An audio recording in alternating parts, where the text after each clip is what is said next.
Es impropio un político, es más propio un mafioso, ¿no? Es decir, oye, vayan ustedes con cuidado, no vaya a ser que me toquen ustedes lo que no suena y caiga otro, ¿no? Y es evidente que el señor Pujol tiene información de todos. Yo tengo la sensación de que no todos somos iguales ante la ley. Emilio del Río, bienvenido. ¿Qué tal? Muy buenas noches, encantado, muchas gracias. ¿Todos somos iguales ante la ley o tiene razón Albert Rivera? En relación con el caso Pujol. Pues en relación con el caso Pujol lo habéis estado comentando hasta ahora. Da la impresión de que no todos son iguales ante la ley. Desde luego, yo hay una cosa con la que no estoy de acuerdo. Creo que España es una de las mejores democracias del mundo. No se puede decir que este sea uno de los países más corruptos. No hay ni más ni menos corrupción que en el resto de países y que somos una de las mejores democracias del mundo y que precisamente todos estos casos que se producen son una muestra de que el sistema funciona claramente. Y en el caso de los Pujol está claro que está relacionado con la deriva independentista en la que se metió la entonces Convergencia y ahora no se sabe en este minuto cómo se llama ni cómo va a acabar. Se han envuelto en la bandera de la independencia, han perdido millones de votos para tapar la corrupción que tenían tremenda por parte de los Pujol. Vicky, me hacías un comentario sobre otra de las personas de la familia Pujol que te la habías encontrado en un sitio. El padre y la madre me comentaron el otro día que estaban en el Museo Miró, en salas aparte, mirando cuadros. Claro, es otra manera también de blanquear dinero fácilmente, pero ¿qué demonios hacen estos mirando cuadros aparte? Además en salitas aparte y toda... Por cierto, sí y no, porque el caso Pujol, si la Fiscalía hubiera hecho bien su trabajo, yo no estaría aquí. Y el caso Pujol se sabe hace muchos años y no se ha movido un dedo.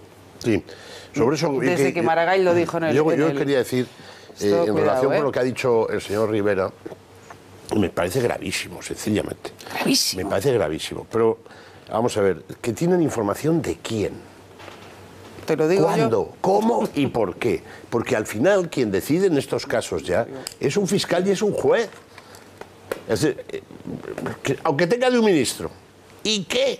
Pues que lo saque. ¿Y qué? Que lo investiguen. Es decir, el problema es... Cuando este señor se dedica a hacer negocios conjuntos de muchísimo dinero con quizá la persona que más ha mandado en España, emérito en estos momentos, y dos expresidentes del gobierno, cuidado que no es tan fácil, ¿eh? O sea, a ver si al final voy a tener razón en que... O sea, que el emérito llama al juez instructor. No solo que solo llama al juez, puede llamarlo, pero es que han pagado a mucha gente. Es que han pagado pero mucho si no ha pagado, a mucha gente. Si han pagado al juez, lo entiendo, al instructor, o al POLIC, o a los de la UDEF, que tú citabas, ¿qué coño es la UDEF? ¿Se acuerdan, no? Sí, entonces, claro, me acuerdo. Me parece que es gravísimo. Es gravísimo. No, pero es gravísimo en boca de Rivera también. A ver, es gravísimo, pero entonces yo digo, por favor, en vez de hablar tanto los políticos, ¿por qué no hacen algo? Porque los fiscales son elegidos por los políticos, por favor. Bueno, no, pero ahora el fiscal ya ha hecho su trabajo. Y ahora que estamos diciendo que el juez está prevaricando, que no está haciendo su trabajo, porque yo no lo entiendo entonces. En España no hay poder más omnímodo. ¿Y por qué estos fiscales que piden para, lo te digo, para Olegué, no lo están pidiendo para una persona que se ha demostrado? Pero que entonces, ¿qué estamos diciendo? ¿Que la Fiscalía y la Judicatura de este país son de Zambia? Es que no lo sé, ¿es eso lo que queréis decir? Yo no voy a decir... Es lo que están demostrando, quizá, ¿no? Es lo que están demostrando. Porque eso claro, sí que es gravísimo. Puede ser, Emilio del Río, puede ser así, puede ser esa la situación. Es decir, los famosos nidos, la frase la hemos puesto antes, de Jordi Pujol en sede parlamentaria en el Parlamento catalán, hablando de si cortan una rama, caerán el resto, en el resto hay nidos, caerán todos los nidos. ¿Puede ser eso, Emilio? Yo creo básicamente en el funcionamiento de la justicia, de verdad. Y creo que tenemos una justicia que funciona razonablemente bien en nuestro país. Se producen casos, el Pidio Silva, por ejemplo, que cuando no funciona, el Consejo General, cuando no funciona correctamente, o Baltasar Garzón, cuando no funcionan correctamente, no ejercen correctamente su función, o Estibil, su función jurisdiccional, el Consejo General les aparta. Pero sí es suposiciones se pueden hacer muchas, Pero yo sí creo es que el funcionamiento no razonable, poder la Fiscalía actúa de forma independiente. Pero no hay poder más omnímodo en este momento en España que el de un juez. Y sobre todo en el caso, en la instrucción. Pero es un poder democrático, ¿no? Pero es un poder omnímodo. No, pero y sin ninguna responsabilidad. Oye, el Partido Popular tenía una propuesta. Y sin ninguna responsabilidad. Mira, yo he sido consejero de Justicia en La Rioja, entre otras cosas. Y no se trata Hombre, cuantos más medios se pongan, mejor. Pero yo creo que los medios que hay son razonablemente buenos, ¿eh? No se trata de más medios para que la justicia corte los plazos, ¿eh? Se trata de que por ley se marquen unos plazos en la instrucción. Sí. Había una propuesta legislativa del Partido Popular en ese sentido, ¿eh? Bueno, se echaron todos al cuello de la propuesta. Un cambio de la ley. Claro, vamos a marcar un plazo máximo para la instrucción, es que si no, esto puede estar abierto sin medir. El problema es que... Y no es cuestión de medios, creedme. Yo no sé en La Rioja, pero decir en Madrid que no hay un problema de medios, pues yo estoy convencida que hay una secretaría de juzgado en esta comunidad autónoma que tiene que estar ahí dando saltos de tristeza. Bueno, yo hablo de lo que conozco, claro, que es mi comunidad. Pero, perdón, en general, España tiene un nivel de casos los jueces parecido a la media europea, ¿eh? Cuando se acumulan cientos de denuncias y demás. Pero no solamente eso, el problema es que si quieres atajar la corrupción, si de verdad quieres atajar y no es un titular de prensa, esto es como la violencia de género. Pones medios y los medios que pones son añadidos a los que tienes, porque el problema de la corrupción es que, vamos a decirle a los ciudadanos, que es una cuestión excepcional, que no es la norma, como muy bien contaba antes Carmen, es decir, la norma no es que el político sea un corrupto, no, yo no comparto con Aitor que el sistema sea corrupto, no, hay corrupción y por lo tanto hay que meter medios para atajar esa corrupción, y la Gürtel no puede estar 10 años, y la Púnica no se sabe cuánto tiempo, o los seres, o los Puyol vamos por 4, claro, o sea, que tampoco y claro, lo de la Gürtel que lleva 10, y que aún no ha empezado, bueno, que han empezado a declarar, bien, pero es que... esto se hace con medios. Y si no hay medios, pues seguiremos en las mismas y seguiremos siempre. No es una cuestión solo de medios, sino de plazos legislativos. Bueno, pero los plazos legislativos y los medios. Yo los plazos legislativos para ir más rápido y archivar tampoco. Porque a mí es que la impresión que tengo es que como después de lo que dice Albert Rivera, de aquí hay doble rasero, que si ya lo dice él, pues miedo me da lo que debo opinar. En Cataluña lo tenemos muy claro, ¿eh? Es decir, muy claro. Pues si hay doble rasero, que empiecen a plantearse una cosa clarísima. El primero es Albert Rivera, que sostiene al PP, ¿eh? Pero y es una reforma de la justicia, porque si no... En el atasco judicial, que es enorme y muy grande, influye también que hemos entrado en un proceso social en el que casi todo el mundo es sospechoso y todo puede entrar. Es decir, desde el delito administrativo, la prevaricación administrativa. Y puedes ir sin haberte lucrado en absoluto por una decisión que tomaste siendo consejero de una comunidad que tiene un error, puedes terminar empapelado y el juez puede hacer lo que le dé la gana. Yo digo, los jueces no tienen ninguna responsabilidad, que es un tema que nos lo tendríamos también que plantear. Ninguna.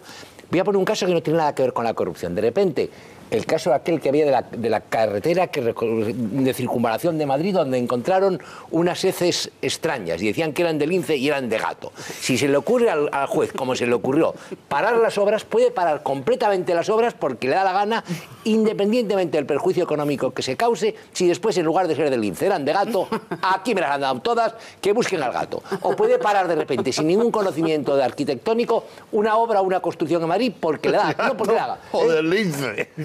Del gato o del lince. O del lince, puede hacer lo que le da. Nadie se creía que era un lince. En el caso de los funcionarios, es decir, oye, Pacheco, ¿os acordáis de Pacheco? El que fue, aquel que decía que la justicia era un cachondeo. 8 años de prisión firme sin haberse lucrado en nada. Por un tema de prevaricación, porque si nombró a no sé quién sin tener las cosas que tenían que ser. Es decir, aquí, y después las penas que se piden por los delitos económicos son realmente desproporcionadas. Hombre, en España... son peores que un asesinato. En España, el homicidio culposo, es decir, tiene de 2 a 4 años de cárcel. 3 años. Pues a Urdangarín le piden 20. Yo no sé lo que habrá hecho Urdangarín. Pero eso no es una cuestión de los jueces, sino de las leyes. No, bueno, ya, pero la ley es pero choca un poco, que el homicidio esté más... Y estoy de acuerdo contigo. Hay que cortar el proceso de instrucción. No puede ser eterno. En Estados Unidos, el que hace la instrucción no es el juez. Tiene sus problemas. No lo hace el juez. Pero aquí es por garantías. Vamos con otro asunto que surgía esta semana. Se puede hacer muchas interpretaciones. Vamos rapidísimo. Que es demasiado garantista y lo que hace y lo que hacen los abogados de parte de los clientes es pedir un aplazamiento y pedir otra cosa, buscar los recovecos para alargar los procesos. Vamos con otro asunto que sí que tuvo sentencia y volvía a surgir esta semana. Asunto Federico Trillo. Asunto Ya 42. Dictamen del Consejo de Estado.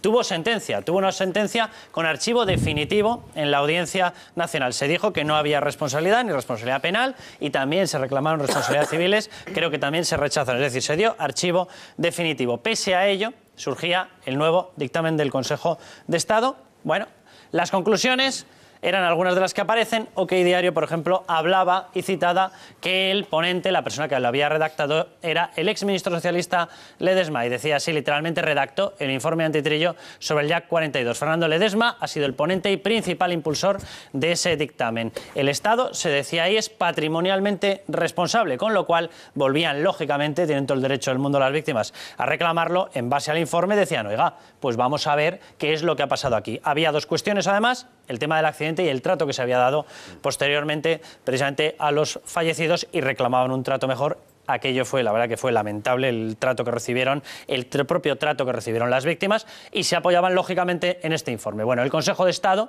añade que esta responsabilidad ya ha sido satisfecha con las indemnizaciones que se habían pagado. Bono, el exministro de Defensa, hacía estas declaraciones. Atención. Contrataban aviones basura por las limitaciones presupuestarias existentes, como consta en un documento oficial hasta ahora oculto a la opinión pública. Si alguien niega estos hechos, mostraré el documento. Que tengo yo en Emilio del Río, hay bastantes cosas. Nosotros mirábamos a ver si había habido más informes del Consejo de Estado sobre otras cuestiones. De hecho, vamos a hablar con el padre de una víctima del Cougar, en nada, que no han tenido informe del Consejo de Estado. Bono hacía estas declaraciones aludiendo a un informe que no se ha hecho público. Lo tenía él.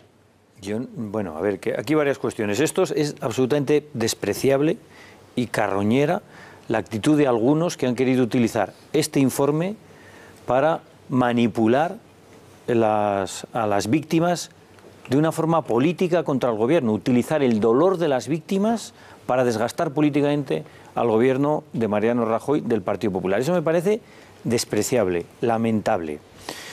En este punto, el gobierno de Mariano Rajoy creo que ha actuado correctamente, y que a algunos les ha salido el tiro por la culata. Oye, desde el primer momento al lado de las víctimas y de los familiares de las víctimas, y después, aunque no es obligación, ha hecho suyo el dictamen del Consejo de Estado. Y a partir de aquí podemos hacer otras consideraciones. Por ejemplo, el señor Bono, si tiene este documento, oye, ha sido ministro de Defensa ya, ¿no?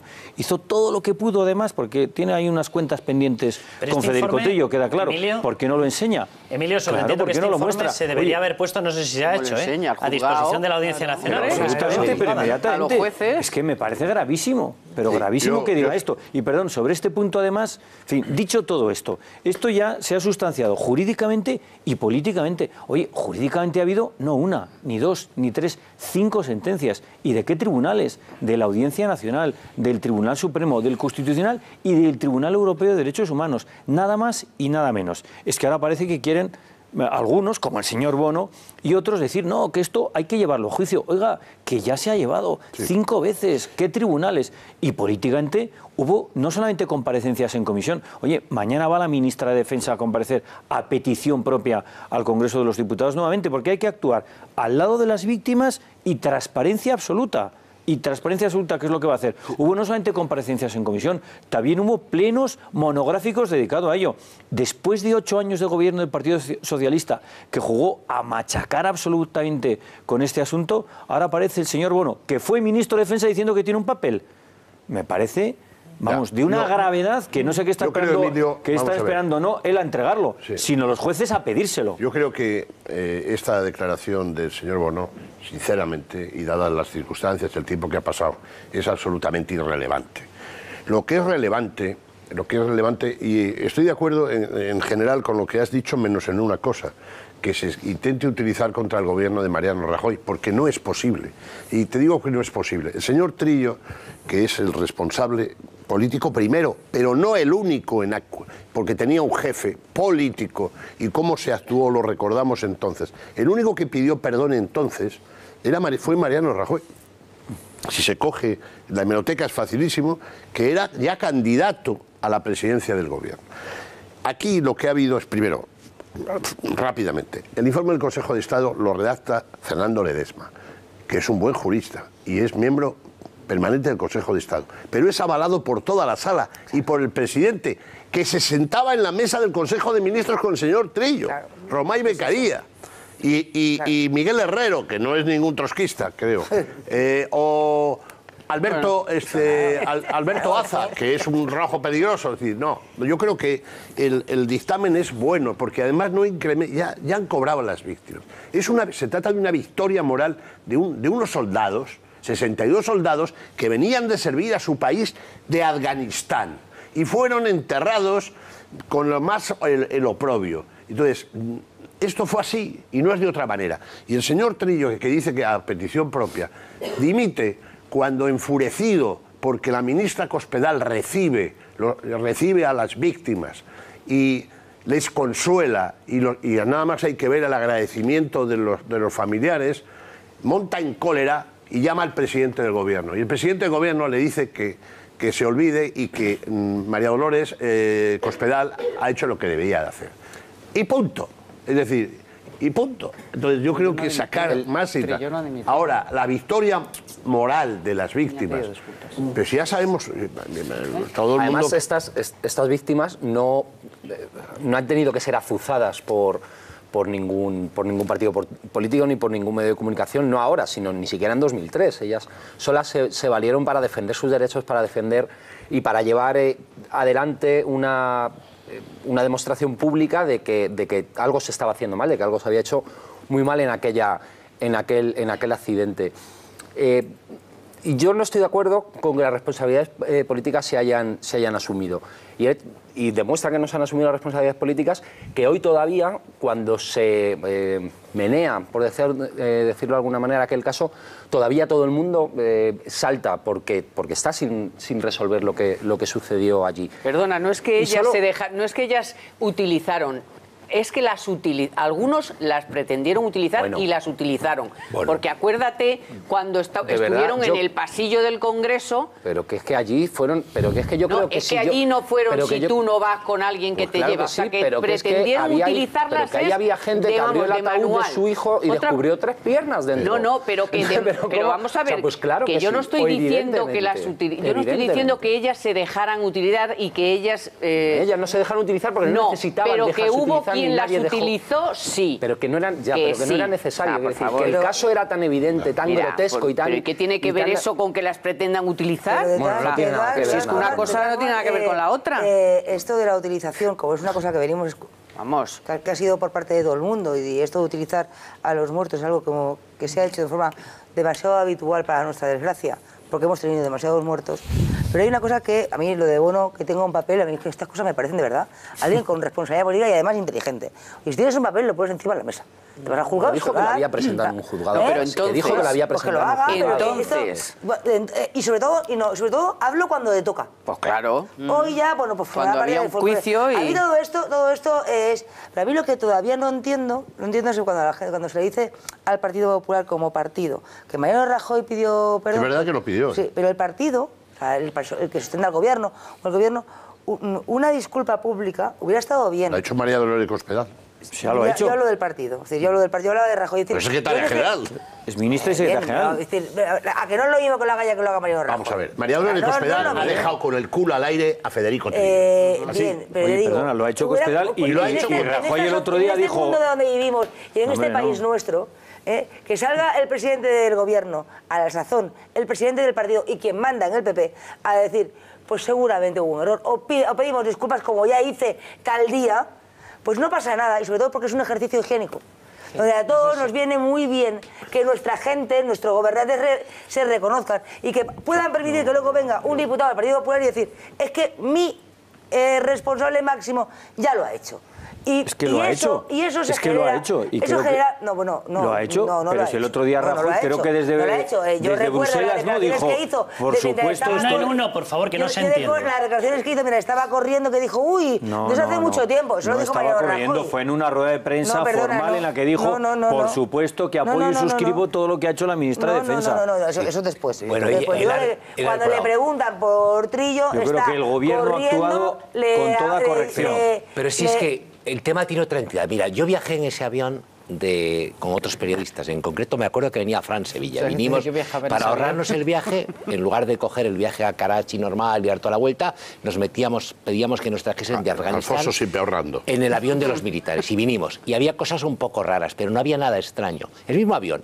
Nosotros veníamos, no funcionaba la llamada a las azafatas porque los soldados estaban todo el rato tocando el timbre y los desconectaban, y fue normal. Y eso te puede ocurrir, que hay una cosa que dice Bono que tendrá que asumir la sociedad española. Dice, por falta de presupuesto. ¿Habéis visto que dice por falta de presupuesto? Veremos qué dice la sociedad española, que hoy está tan preocupada por este tema, cuando le digan que en lugar de gastarse el 0,9 hay que gastarse el 2 del PIB en defensa. Ya veremos. Y dos, el problema no fue en sí el avión, sino ni contratar el avión. Y yo lo creo el trato que se da después. Que era de la OTAN, ¿eh? Sí. El avión. ¿Y no, quién es el que trabaja de la OTAN?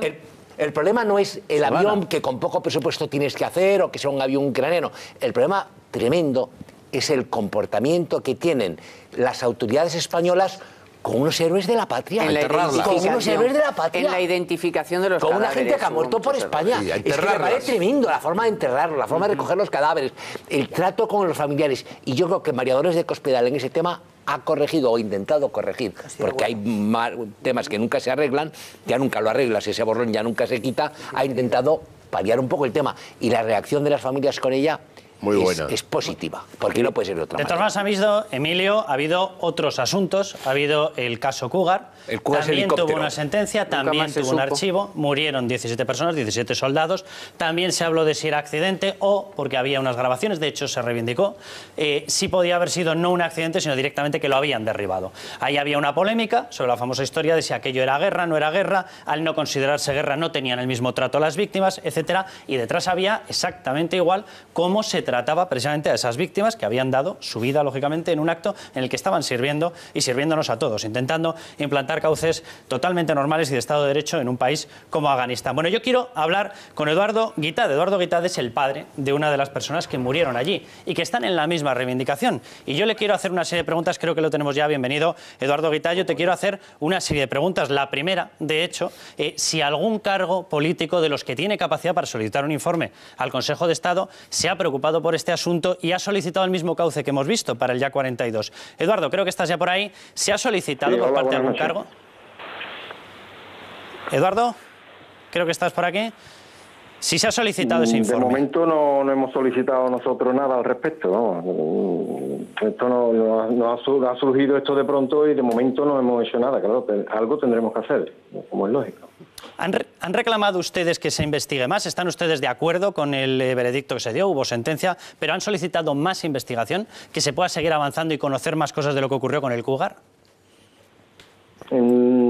Tampoco, porque como el caso está cerrado, de momento lo que sí vamos a hacer o vamos a intentar hacer es hacerle un escrito a la ministra de Defensa sobre todas las causas y todas las dudas que tenemos sobre el sumario, que son muchísimas, vamos. Eduardo, ¿qué tratos? Se basa en el sumario, el señor Bono en un principio no se salía lo único que decía era que había sido un accidente y para nosotros, un accidente no, se basaba en hipótesis, en algo que no era exacto. Pero para nosotros los dos helicópteros fueron atacados, que no estamos hablando de uno solo, estamos hablando de que son dos los helicópteros que se cayeron a tierra en 6 segundos. Entonces, y sabemos perfectamente que fue un ataque porque el piloto del segundo helicóptero llamó a los familiares de uno de los fallecidos y se lo digo, eso fue el mismo día por la tarde, diciendo que su helicóptero que ha sido derribado y que recibieron fuego desde tierra, que fueron atacados, Esto salió en La Voz de Galicia, salió al día siguiente, el 16 de agosto, que eso se puede ver por hemeroteca. Por otro lado, la misma tarde, en la BBC, el Mullah Abdullah reivindicó el ataque, cosa que por lo visto el señor Bono no le dio la importancia que tenía porque dijo que era un delincuente habitual, que no le prestó importancia ninguna, que era un delincuente habitual y no se investigó. O sea, el autor del ataque lo reivindica y él dice que no hay que echarle cuenta porque es un delincuente habitual, dice, que se dedicaba a esto. Así que... Eduardo, ¿qué trato se les dio a ustedes? ¿Trato personal? ¿Qué trato se les dio institucionalmente? ¿Qué trato les dio el ministro, Eduardo? La atención después por parte del ministro nula. sea, yo estuve hablando con él, en todo caso, el día del funeral, estuve hablando, vamos, y los 2 días que estuve allí con él, 5 minutos o 10 minutos, vamos, eso es a partir de ahí ya no estuve hablando con él nada, en absoluto, vamos, ya nos mandó a un asesor que él tenía, no sé si lo tendrá todavía o no, y con ese señor era con el que hablábamos pero vamos, nada, con él en absoluto. ¿Se podría haber hecho más por las víctimas, más para atenderles a ustedes, para calmarles, para atenderles, para satisfacer las reivindicaciones que hacían ustedes, Eduardo? Hombre, por supuesto, él no dejó, él a los 6 meses creo que fue de esto, dimitió, y dice que era por su familia y nos dejó tirados, aquí a nosotros nos dejó tirados, vamos. Porque es más, yo cuando estuve reclamándole, porque nos dio en un principio, nos dieron el informe de la CITAN, el informe técnico final, que es de la Comisión para la Investigación Técnica de Accidentes de Aeronaves Militares. Nos dieron el informe final, y el informe final el informe final son 200 y pico de páginas. Y él nos dio 22 páginas. Faltaban todos los anexos, que eran donde habría que ver más o menos lo que había pasado. Y claro, le daría vergüenza de que eran muy pocas páginas, y nos puso también en el mismo informe, nos metió la comparecencia que tuvo Bono en el Congreso de los Diputados, que eran 19 páginas, o sea, nos puso más páginas casi de la comparecencia suya que lo que era el informe final, ¿sabes? Y a partir de ahí empezamos ya a que queríamos el informe, y el informe no nos lo daban, nos decían que no, que había imágenes muy duras, y yo le decía, no, me da igual las imágenes, dámelo, y nada, no hubo maneras. Dimitió, y no. Posteriormente estuvo hablando con el asesor de él, y nos dijo que ya como ellos como ya no estaban en el ministerio, que ya no podían hacer nada. O sea, y todo el tiempo antes que se lo estuve pidiendo, pues me lo negó sistemáticamente. Ese es todo el contacto que hemos tenido con el señor Bono. Pues Eduardo, un abrazo muy fuerte y muchísimas gracias por describirnos eso. Emilio, te hago la pregunta directamente: ¿por qué en unos casos sí se solicita informe al Consejo de Estado y en otros casos no se solicita? Bueno, en el caso del YA 42, además, el informe lo solicita el propio gobierno de Mariano Rajoy, a instancias de la indemnización que ya se pagó, pero se volvía a pedir. Pues como pasa siempre, ¿no? Hay un doble rasero. Si hay un accidente y gobierna el Partido Popular, hay una responsabilidad política y es culpable el Partido Popular. Si se cae un helicóptero y gobierna el Partido Socialista, ha sido un accidente y el Partido Socialista no tiene ninguna responsabilidad. Pero en este caso, el señor Bono lo que demuestra es una falta de humildad y de humanidad tremenda, ¿no? Tremenda, qué falta de humildad y qué falta de humanidad. Y tanto que ha hablado en este caso, utilizando, porque yo lo he escuchado estos días como todos, utilizando el dolor de las víctimas para desgastar políticamente al gobierno del Partido Popular y diciendo, como esto que dice, que tiene informes. ¿Qué dice del accidente del Cougar el señor Bono? Pero para la gente que no se acuerda lo que fue, ocurre escasamente 2 años después de caerse el Jack. En la provincia de Herat van 2 helicópteros españoles y al pasar una colina uno de ellos se desploma a tierra y nunca se sabe muy bien lo que es. Yo sí quisiera decir una cosa y termino. Es decir, en la guerra no hay accidentes de tráfico. Es decir, si uno muere conduciendo un coche, has muerto en acto de servicio. Y mueres en acto de servicio, te caes en el helicóptero yendo o viniendo del lugar de hecho. Entonces, aquí ha faltado altura en el Jack 42, en el trato de la gente y de los familiares, en el Cougar y casi siempre con los militares españoles mal pagados y maltratados. Las cosas como son. Nos vamos a publicidad y volvemos ya.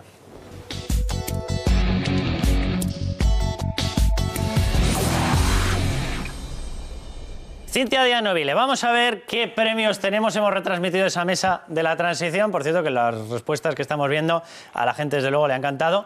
Pero vamos a ver, porque nosotros habíamos prometido que íbamos a regalar 4 DVDs íntegros con esas retransmisiones de la mesa. Estaba Corcuera, Leguina, Eligio Hernández, estaba Paco Vázquez, a los que nos hicieran determinados comentarios. Uno fue sobre mis calcetines directamente, que no les gustaban mucho, no sé si yo llevo... No, bueno, medio. Ni discreto ni no discreto.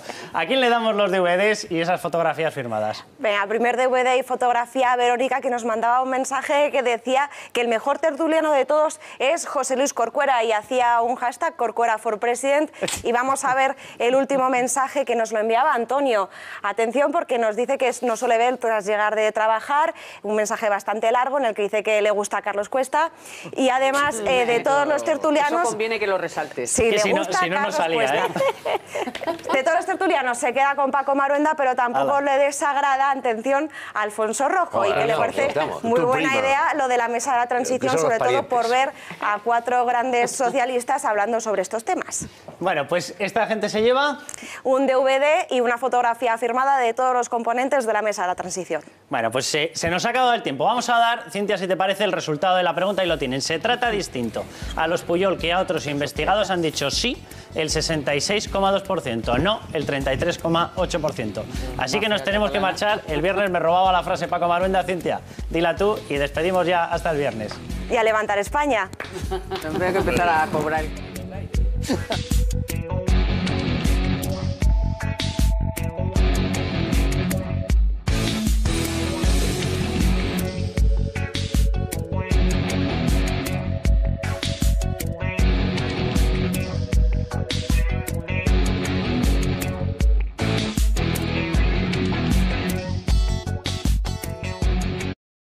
Es impropio un político, es más propio un mafioso, ¿no? Es decir, oye, vayan ustedes con cuidado, no vaya a ser que me toquen ustedes lo que no suena y caiga otro, ¿no? Y es evidente que el señor Pujol tiene información de todos. Yo tengo la sensación de que no todos somos iguales ante la ley. Emilio del Río, bienvenido. ¿Qué tal? Muy buenas noches, encantado, muchas gracias. ¿Todos somos iguales ante la ley o tiene razón Albert Rivera? En relación con el caso Pujol. Pues en relación con el caso Pujol lo habéis estado comentando hasta ahora. Da la impresión de que no todos son iguales ante la ley. Desde luego, yo hay una cosa con la que no estoy de acuerdo. Creo que España es una de las mejores democracias del mundo. No se puede decir que este sea uno de los países más corruptos. No hay ni más ni menos corrupción que en el resto de países y que somos una de las mejores democracias del mundo y que precisamente todos estos casos que se... Aparte, además en salitas aparte y toda... Por cierto, sí y no, porque el caso Pujol, si la Fiscalía hubiera hecho bien su trabajo, yo no estaría aquí. Y el caso Pujol se sabe hace muchos años y no se ha movido un dedo.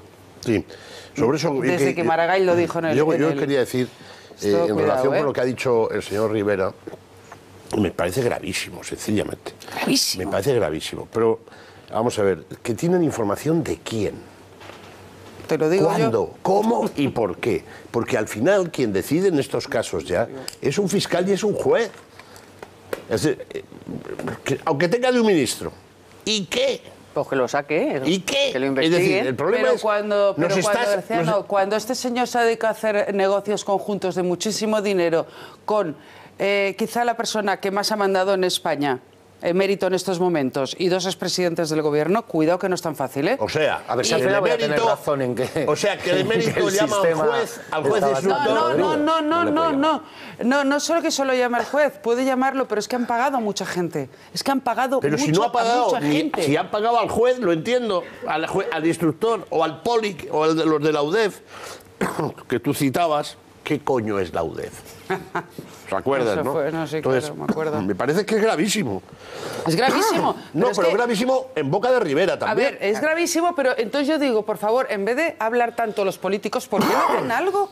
Porque los fiscales son elegidos por los políticos, por favor. Bueno, no, pero ahora el fiscal... producen son una muestra de que el sistema funciona claramente. Y en el caso de los Pujol está claro que está relacionado con la deriva independentista en la que se metió la entonces Convergencia y ahora no se sabe en este minuto cómo se llama ni cómo va a acabar. Se han envuelto en la bandera de la independencia, han perdido millones de votos para tapar la corrupción que tenían tremenda por parte de los Pujol. Vicky, me hacías un comentario sobre otra de las personas de la familia Pujol que te la habías encontrado en un sitio. El padre y la madre me comentaron el otro día que estaban en el Museo Miró en salas aparte, mirando cuadros. Claro, es otra manera también de blanquear dinero fácilmente. Pero ¿qué demonios hacen estos mirando cuadros? Ya ha hecho su trabajo, y ahora que estamos diciendo que el juez está prevaricando, que no está haciendo su trabajo, porque yo no lo entiendo entonces. En España no hay poder más omnímodo. ¿Y por qué estos fiscales que piden para, lo que te digo, para un legué, no lo están pidiendo para una persona que se ha demostrado? Pero que entonces, ¿qué estamos diciendo? ¿Que la Fiscalía y la Judicatura de este país son de Zambia? Es que no lo sé, ¿es eso lo que queréis decir? Yo no voy a decir... Es lo que están demostrando, quizá, ¿no? Es lo que están demostrando. Porque eso claro, sí que es gravísimo. Puede ser, Emilia del Río, puede ser así, puede ser esa la situación. Es decir, los famosos nidos, la frase la hemos puesto antes, de Jordi Pujol en sede parlamentaria en el Parlamento catalán, hablando de si cortan una rama, caerán el resto hay nidos, caerán todos los nidos. ¿Puede ser eso, Emilio? Yo creo básicamente en el funcionamiento